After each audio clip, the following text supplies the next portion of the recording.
Assalamualaikum warahmatullahi wabarakatuh. Om Swastiastu, Namo Buddhaya, salam kebajikan, salam sejahtera bagi kita semua.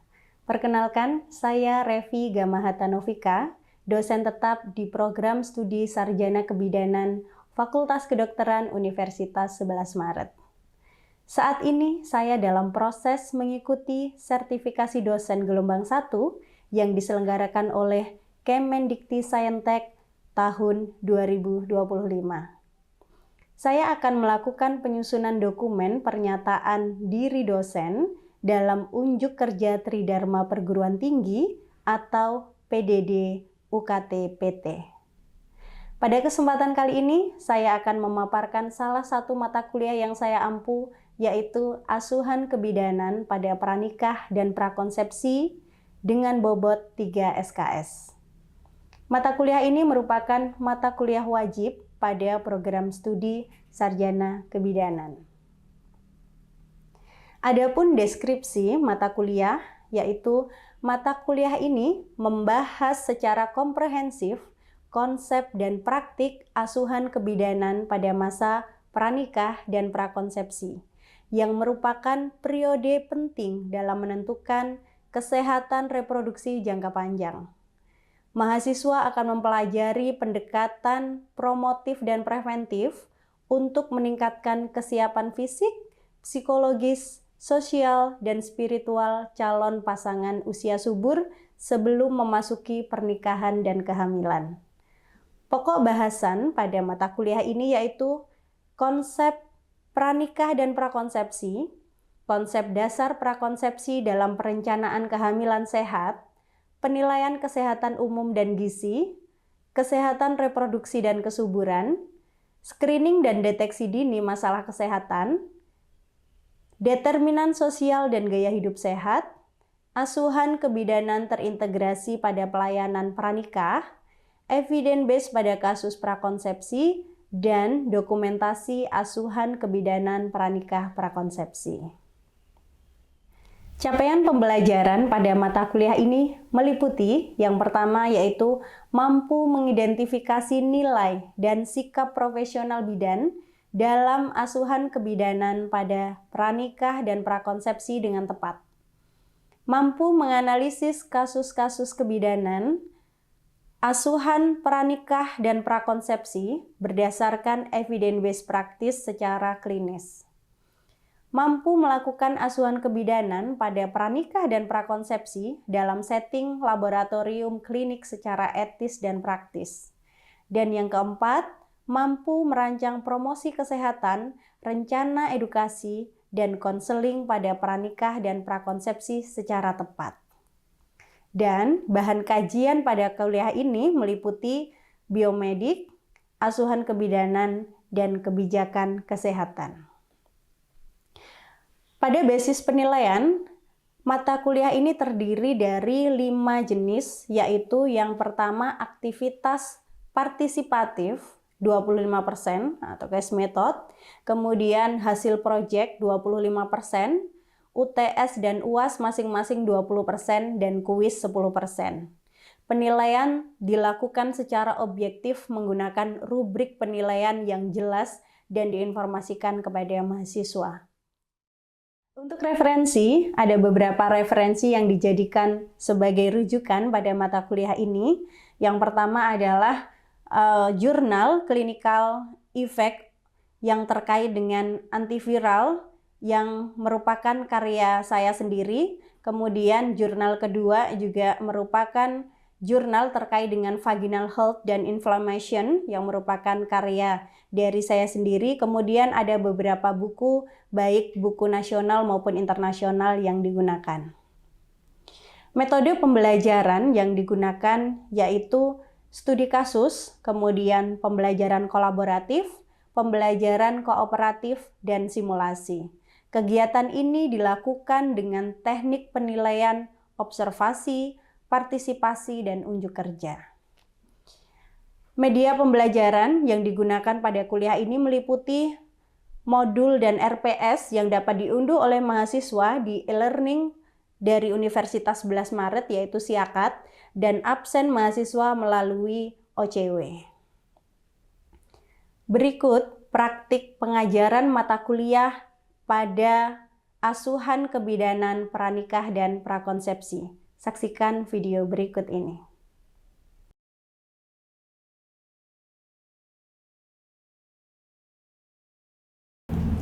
Selamat pagi. Assalamualaikum warahmatullahi wabarakatuh. Ya, silakan teman-teman absen dulu di OCW seperti biasanya. Ya, baik. Gimana kabarnya teman-teman hari ini? Alhamdulillah ya. Kita sudah baru saja masuk ke semester ketiga ini. Baru pertemuan kedua. Semoga teman-teman masih tinggi semangatnya ya. Nah, khusus untuk hari ini ada capaian pembelajaran kita. Yang pertama adalah kita harapkan teman-teman akan mampu menjelaskan konsep dasar terkait periode prakonsepsi dalam siklus reproduksi. Kemudian yang kedua, menguraikan komponen utama dalam persiapan kehamilan yang sehat, mulai dari fisik, psikis, dan selanjutnya. Kemudian mengidentifikasi kondisi kesehatan yang perlu diwaspadai karena ibu hamil itu, ibu yang akan hamil itu nanti ada faktor-faktor yang mempengaruhi, kompleks sekali sehingga perlu kita pelajari juga. Kemudian yang keempat adalah teman-teman diharapkan mampu menganalisis secara kritis faktor-faktor yang mempengaruhi keberhasilan perencanaan kehamilan yang sehat nantinya. Nah, sebelum kita memulai inti dari materi kita, dulu pada waktu mata kuliah biologi reproduksi, teman-teman masih ingat kita pernah membahas terkait dengan proses ini? Ada yang masih ingat? Masih, Diandra? Untuk yang sebelah kiri, ya, sebelah kiri. Menggambar proses fertilisasi, sperma, sampai juga ovum, dibuat di sel. Oke. Kemudian gambar yang sebelah kanan, ada yang masih ingat? Ya, Jadi gambar yang sebelah kanan itu ada fase-fase, mulai dari pembentukan sel setengah buahan sampai terbentuknya blastocyst. Ya, nah, jadi masa ini itu terjadi di prakonsepsi ya teman-teman.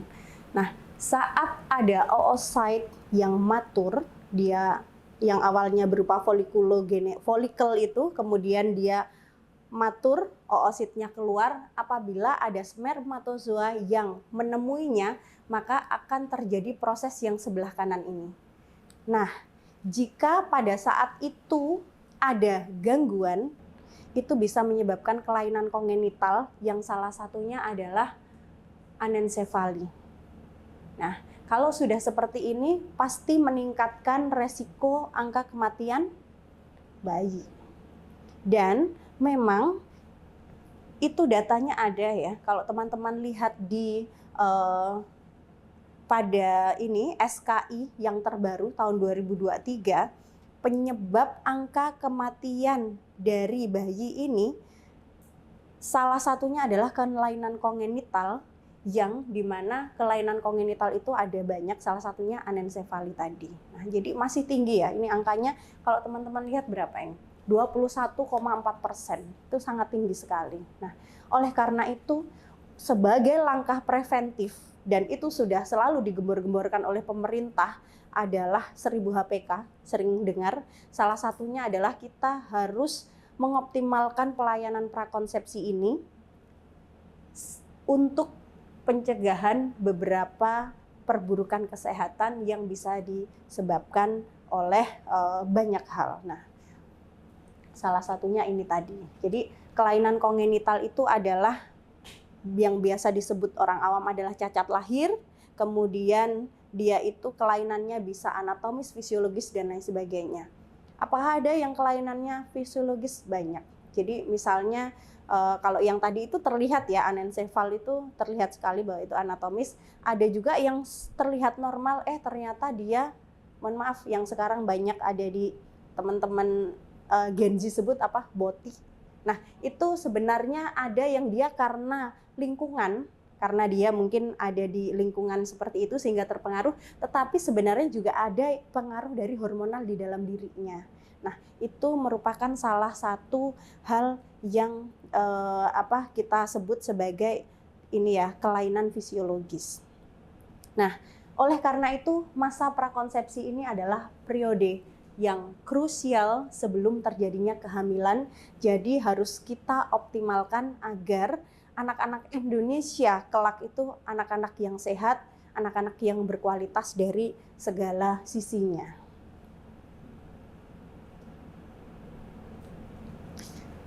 Secara teori ini bisa kita baca bersama bahwa prakonsepsi ini adalah periode sebelum terjadinya konsepsi. Biasanya kita fokuskan di minimal 3 bulan sebelum kehamilan. Fokus utamanya apa? Mempersiapkan kesehatan calon ibu dan ayah, mendeteksi faktor resiko yang mungkin terjadi nanti saat dia hamil, dan promosi gaya hidup sehat, karena ini juga nanti akan banyak mempengaruhi ibu yang akan hamil. Kemudian asuhan prakonsepsi ini adalah bagian dari continuity of care kita, bagian dari pelayanan kebidanan yang berkesinambungan. Jadi itu tidak bisa lepas dari kompetensi kita. Selanjutnya terkait dengan perencanaan kehamilan yang sehat, teman-teman sering mendengar layanan kebidanan holistik ya sekarang ya. Nah, maksudnya apa? Intinya holistik itu kita tidak hanya memperhatikan pasien kita di area fisik, tetapi juga psikis, kemudian sosial, spiritualnya, semua itu satu paket kita perhatikan. Nah, oleh karena itu, dalam perencanaan kehamilan yang sehat ini, persiapannya meliputi persiapan fisik. Contohnya adalah misalnya bagaimana nanti kita memberikan edukasi terkait berat badan yang ideal, misalnya olahraga yang teratur, istirahat yang cukup, kemudian persiapan gizinya terkait dengan bagaimana diet seimbangnya, konsumsi asam folatnya itu mulai kapan, kemudian status imunisasinya bagaimana, kesehatan organ reproduksinya itu seperti apa, dan beberapa kondisi yang perlu diwaspadai. Ini saya detailkan di sini. Mengapa persiapan fisik penting? Teman-teman bisa lihat di sini. Ya. Kenapa persiapan fisik penting? Misalnya tadi, ibu yang dia mengalami KEK. Ibu yang mengalami KEK itu dari hasil penelitian bisa mempengaruhi regulasi hormonnya. Contoh hormon yang dominan di tubuh wanita apa? Estrogen. Kalau sekresi estrogennya terganggu, kemungkinan akan mengganggu fertilitasnya. Yang kedua, pengaruh olahraga seperti apa contohnya? Nah, orang yang tidak pernah olahraga, kemungkinan saat dia hamil akan berpotensi mengalami kehamilan yang disertai diabetes mellitus. Atau kita sebut gestasional diabetes. Nah, maka resiko-resiko ini memang perlu kita edukasikan sejak dini agar persiapan fisiknya itu optimal. Kemudian tadi selanjutnya adalah status imunisasi. Kenapa status imunisasi ini penting? Jadi status imunisasi ini di sini sudah ada data evidence-nya bahwa ini penting dilakukan pada masa prakonsepsi untuk menghindari infeksi yang mungkin terjadi. Bayangkan ibu ini sedang proses persalinan, di situ terjadi apa? Ibu terjadi robekan sehingga harus dijahit dan lain sebagainya. Sehingga potensi terjadinya infeksi sangat tinggi. Nah, harapannya kalau si ibu ini pada masa prakonsepsi sudah mendapatkan imunisasi TT, hal tersebut bisa diminimalkan. Karena kalau ibu pada saat itu dia mengalami infeksi, maka akan berlanjut postpartumnya, dia akan infeksi, kemudian hal itu akan sangat merugikan pasien kita. Kemudian terkait dengan kesehatan reproduksi, misalnya infeksi bakterial vaginosis. Bakteri vaginal ini dia harus dideteksi dan diobati sebelum hamil. Karena apa? Jadi ada banyak penelitian yang sudah membuktikan kalau ibu ini hamil, kemudian dia memiliki masalah bakterial vaginosis, itu dia meningkatkan potensi terjadinya ketuban pecah dini. Jadi bakteri itu bisa merupturkan itu tadi, selaput ketuban pada saat kehamilan. Kemudian hipertensi misalnya, ibu hamil yang dia belum hamil, sebelum hamil hipertensi, mungkin nggak pada saat hamil dia juga tetap hipertensi? Sangat mungkin kan? Orang yang tidak hipertensi saja saat hamil mungkin muncul tekanan darahnya menjadi tinggi. Nah, ini akan mengganggu fungsi dari plasenta yang selanjutnya akan mengganggu pertumbuhan dari janin. Nah, oleh karena itu semua hal ini memang harus kita edukasikan, harus kita komunikasikan pada saat kita memberikan layanan prakonsepsi. Selanjutnya, TORCH. Pernah dengar? T-nya adalah toxoplasma, O-nya ini beberapa ya, HIV, hepatitis, sifilis, R-nya adalah rubella, sitomegalovirus, dan herpes. Infeksi ini dapat ditularkan ke janin dan menyebabkan kelainan kongenital tadi. Banyak yang bisa disebabkan, gangguan penglihatan, pendengaran, bahkan bisa terjadi keguguran. Nah, perlu kita komunikasikan ke pasien, kita edukasikan kalau pasien kita, apalagi pasien-pasien kita sekarang itu seneng banget, dia itu di rumahnya banyak binatang ya kan, banyak sekali. Bahkan kok pasien kita, teman-teman yang kos aja, Bu Dev itu pernah lihat mereka itu banyak membawa kucing kan di kosan mereka. Nah, kalau dia tidak benar-benar menjaga dan itu jangka panjang, maka bisa menginfeksi si wanita ini sehingga mengganggu proses pada saat embriogenesis. Bisa terjadi tadi anencefali, hidrosefal, dan beberapa kelainan kongenital yang lain. Nah, jadi ini infeksi dari TORCH ini itu sangat merugikan, levelnya bisa mengganggu mulai dari gangguan yang ada di plasenta sampai dengan di janin. Maka perlu dilakukan screening TORCH sebelum hamil. Nah, tetapi sayangnya memang di Indonesia pelayanan ini itu masih belum di-cover oleh BPJS kita. Nah, jadi kalau ada faktor resiko itu baru kita sarankan saja. Kita edukasikan kalau dia merasa, oh saya setiap hari bersama, misalnya seperti saya sering penelitian dengan hewan coba, maka saya kan juga beresiko. Maka biasanya pengalaman pribadi saya juga sebelum saya hamil, saya selalu tes di laboratorium terkait TORCH ini. Jadi nanti untuk memutuskan bahwa kalau kita terinfeksi ini, maka penundaan kehamilan harus dilakukan. Kita proses ke penyembuhan dulu. Nah, kalau sudah di proses terapi, memang harus kita lakukan kolaborasi dengan Opjin.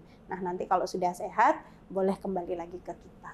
Makanya memang kita harus menyadarkan pasangan yang datang ke kita saat kita memberikan layanan bahwa nggak apa-apa saling terbuka aja.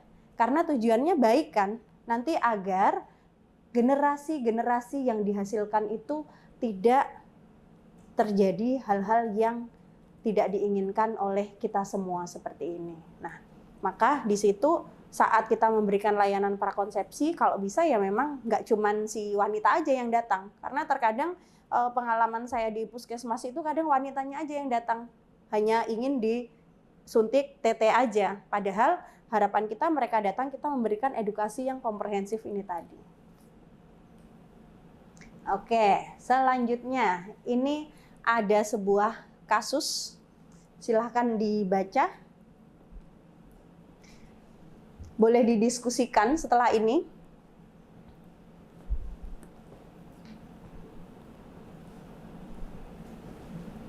Didiskusikan antar teman sebangku, boleh. Nah, si Nadia yang dia sudah punya calon suami ini akan menikah 3 bulan ke depan. Nah, pada saat ngobrol-ngobrol, itu dia ternyata pekerja swasta, sering lembur, cepat lelah, kemudian saat kita lakukan anamnesis dia tidak mempunyai penyakit kronis, namun siklus haidnya kadang tidak teratur. Kira-kira teman-teman, kalau kita menjadi bidan yang posisinya sedang memberikan edukasi atau konseling pada si Nadia ini, kira-kira apa sih yang bisa kita edukasikan? Ada yang mau mencoba menjawab? Ya, Anissa Yusri. Ya, saya izin untuk coba jawab itu. Jadi karena Nadia ini, dia itu adalah karyawan swasta, kemudian case-nya kan dia sering lembur dan mengeluh cepat lelah. Jadi untuk edukasi utamanya nanti mungkin bidan bisa menganjurkan agar istirahatnya itu cukup. Karena kalau dia sering begadang kan stresornya juga tinggi, itu juga bisa menjadi pengaruh siklus haidnya itu bisa tidak teratur juga karena itu. Nah, oleh karena itu bidan bisa memberi saran untuk Nadia ini tidurnya itu cukup minimal 7-8 jam dan mengurangi aktivitas lemburnya. Oke. Jadi sepakat ya dengan Anissa dan juga Fani bahwa di sini dia karena sering lembur, orang yang aktivitas fisiknya berlebihan, kemudian dia misalnya itu setiap hari, kemudian beban load pekerjaannya misalnya tinggi sehingga dia katakan stres begitu. Nah, itu memang akan meningkatkan yang namanya hormon kortisol di tubuh kita dan itu bisa mengganggu regulasi hormon reproduksi yang lain. Misalnya harusnya estrogen ini naik, dia tidak naik. Sehingga apa? Sehingga dia tidak menstruasi. Misalnya bahasa mudahnya seperti itu. Nah, di sini ada clue 3 bulan ke depan dia mau menikah nih sama si Mas Rizky. Nah, di sini tadi yang sudah saya jelaskan di depan bahwa ada sebuah hal preventif yang bisa kita sarankan ke pasien agar tidak terjadi kelainan kongenital. Salah satunya adalah apa? Di 3 bulan sebelum menikah mengkonsumsi asam folat. Ya, jadi mengkonsumsi asam folat 400 mg per hari, H-2 bulan sampai 3 bulan terjadinya konsepsi itu harus kita edukasikan ke pasien. Selain dengan tadi ya banyak faktor yang harus kita informasikan terkait untuk mendukung kehamilan yang sehat. Salah satunya adalah ini, konsumsi asam folat. Karena sudah terbukti konsumsi asam folat apabila dikonsumsi H-2 bulan sebelum konsepsi ternyata bisa meminimalkan resiko terjadinya kelainan kongenital. Biasanya kalau masalah yang sering adalah kalau kita kekurangan asam folat pada saat masa konsepsi, itu pada saat proses embriogenesis bisa terjadi tidak mampunya penutupan neural tube namanya. Nah, itu nanti di minggu depan akan saya detailkan lebih lanjut terkait dengan permasalahan-permasalahan yang mungkin muncul terkait dengan masalah prakonsepsi ini. Ya, tadi kita sudah banyak diskusi, teman-teman sudah banyak memberikan argumennya dan juga kita sudah banyak menyinggung terkait dengan kasus yang mungkin terjadi pada wanita-wanita di masa prakonsepsi ini. Jadi kesimpulan kita pada materi hari ini adalah intinya asuhan prakonsepsi ini penting untuk mencegah komplikasi kehamilan. Sehingga harus selalu kita edukasikan ke pasien bahwa penting untuk datang ke puskesmas untuk mendapatkan asuhan pelayanan kebidanan pranikah dan prakonsepsi. Kemudian kesehatan pasangan terutama ibu ini harus dipastikan optimal sebelum terjadi kehamilan agar hal-hal yang tadi sudah kita pelajari bersama terkait kelainan kongenital dan lain sebagainya dapat diminimalkan potensinya. Kemudian yang terakhir adalah perencanaan kehamilan sehat adalah tanggung jawab bersama ya, tanggung jawab bersama bukan tanggung jawab ibu saja.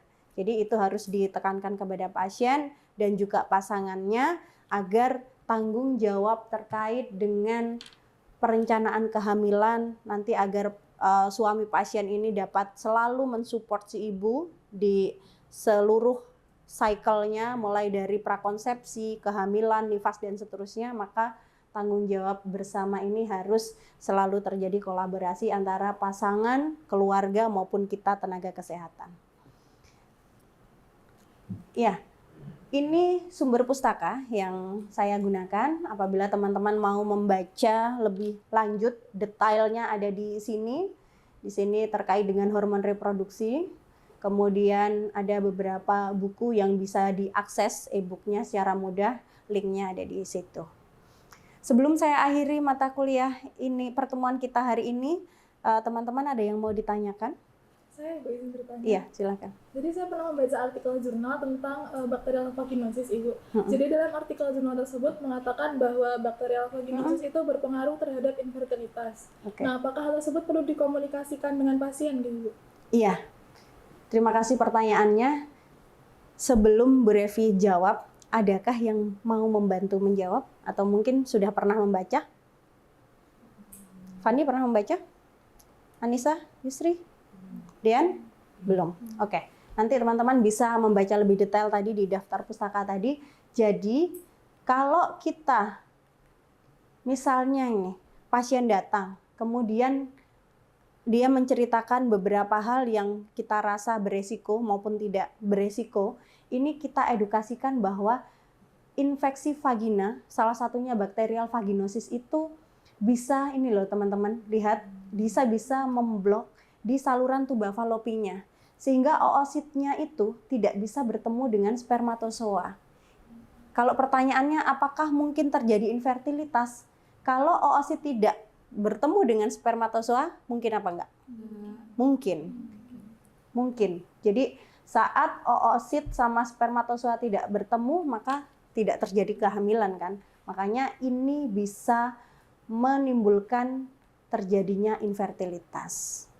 Nah, maka dari itu perlu kita komunikasikan, kita edukasikan ke pasien untuk menjaga higien terkait organ reproduksinya, kemudian edukasi terkait kesehatan reproduksi agar infeksi-infeksi yang mungkin terjadi di area yang sensitif ini bisa diminimalisir. Begitu. Cukup menjawab? Iya, baik. Terima kasih. Ya. Masih ada pertanyaan lagi? Cukup? Ya. Kalau cukup, kita akhiri pertemuan kita hari ini. Terima kasih. Semoga pertemuan hari ini bisa menambah pemahaman dari teman-teman terkait asuhan pranikah dan prakonsepsi nantinya pada pasien kita. Selamat melanjutkan aktivitas. Selamat siang. Assalamualaikum warahmatullahi wabarakatuh. Waalaikumsalam warahmatullahi wabarakatuh. Terima kasih. Sama-sama. Demikian video pembelajaran dari kami. Semoga menjadi pertimbangan yang baik pada proses mengikuti sertifikasi dosen gelombang 1 tahun 2025. Terima kasih. Assalamualaikum warahmatullahi wabarakatuh.